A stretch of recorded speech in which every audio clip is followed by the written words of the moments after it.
I was a child in Camp Ramah, and everybody used to sing out loud the Birkat Hamazon together, there was always one line where people would go silent.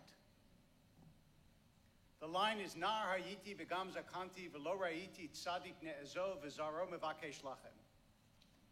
I've been young, and now I'm old, and I have never seen a righteous person hungry or his children begging for bread. Now remember, we were campers and we were young, and we wanted to advertise how moral we were. And so we didn't say it because we knew it wasn't true.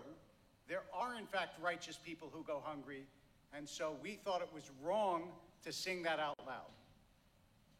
Some people would sing it softly. Some people, the most righteous among us, wouldn't sing it at all.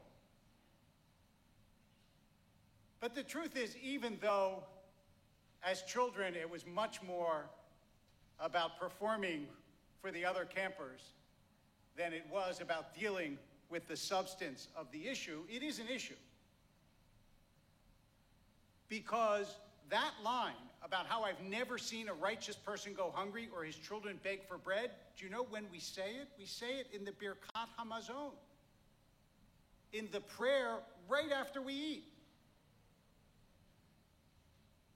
And you could see it as very self-satisfied. Look at me, I've just eaten, and I think everybody has enough food. But of course, when you grow up, you realize the Jewish tradition is many things, but one thing it is not is naive. There is no way that the rabbis and teachers and sages who repeated that line for thousands of years didn't know that there were righteous people who went without bread. Some of them were righteous people who went without bread themselves. So what does it mean? One of the ways of understanding it is simply that it is supposed to sensitize you to the fact that it is part of your task to make that true.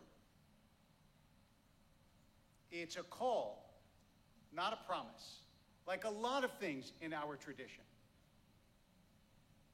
It's a way we are supposed to conduct ourselves in the world. Look, after the pandemic especially, we know there were people who were hungry. And all of us, I'm sure without exception, although we worried about many things during the pandemic, we didn't worry about whether we would eat. We may have worried sometimes if we've had a napkin to wipe our faces after we ate, but we didn't worry if there would be food. And so there is a responsibility, and this is the first piece of this line, to take care of those who don't have enough food. Here, I want to give kudos to my friend and co-conspirator this morning, Craig Taubman, who at Pico Union feeds hundreds and hundreds of people. And over Thanksgiving, I don't know how many people will get their Thanksgiving meal at Pico Union, which is a great mitzvah and a beautiful thing to do. And the second part of this, which is equally important, even though it's different, is that the line is true. Because bread means more than just food. And somebody who has spiritual nourishment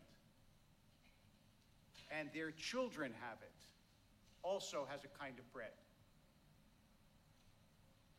There are different ways of thinking of food. The physical is urgent, absolutely.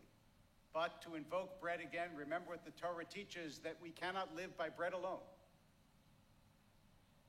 And there is something else that that line is telling us, and in fact, we see it in this morning's Parsha. What does Isaac do? Isaac redigs the wells of his father that the Philistines, out of malice, had stopped up.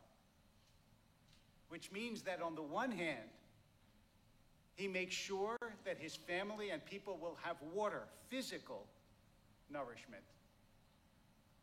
And second, that there will be Mayim Chayim, living waters, which is what we call the Torah. So when we speak about bread, when we sing Romamu to arise, and of course, that's what bread does, we're also speaking about spirit. We're speaking about elevating ourselves and our souls. When we speak about feeding others, we're not only talking about giving them physical sustenance, but as a Jewish people, spreading spiritual sustenance. As you know, we have a society that is divided among many lines. But there are certain fundamental needs that all of us have. Food, faith, hope. Nar hayiti. I was young. I didn't know better. Gamza kanti, but now I'm not so young. And the truth is, I have seen righteous people who have inside them great spiritual nourishment. And I have seen those nourished people over and over and over again feed those around them, both physically and spiritually. Because that's what it is to do God's work in this world.